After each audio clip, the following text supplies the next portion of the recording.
Kanalizasiya quyusuna düşən 27 yaşlı şəxsin axtarışları yekunlaşıb.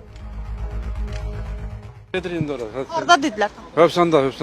Hövsan ərazisi tapılır. Hövsan ayrı Paytaxtın Binəqədi rayonunda yalnız ayaqqabısının bir tayı tapılan Cümşüd ilə bağlı məlumat elə çəkiliş apardığımız zaman gəldi. Təəssüflər olsun ki, onun cəsədi hadisənin baş verdiyi ərazidən çox uzaq bir yerdən tapıldı.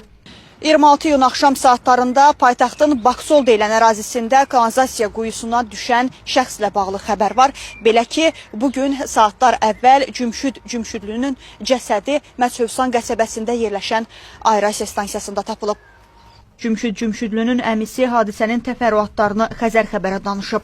Maşını saxlayıb, qəza işıqlarını yandırıb, maşın işlək vəziyyətdə düşün maşından gəlib, maşına baxıb, maşına baxan vaxtı da o öz maşını, sürdüyü öz maşına baxıb və onda da bu hadisə baş verir. Uçqun olub və nəticədə bədbəxt hadisə baş verir.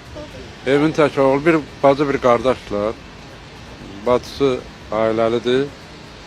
Özü də 27 yaşı var idi. Hazırlaşırdıq ki, yəni xeyir işini eləyək, o da belə olur.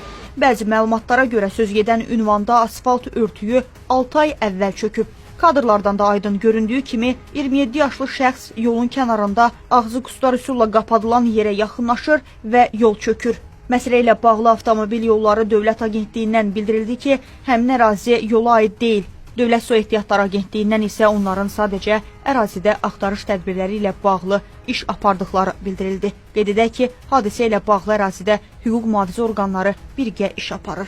Minaya Zamanova, Ramil İbrahimov, Xəzər xəbər.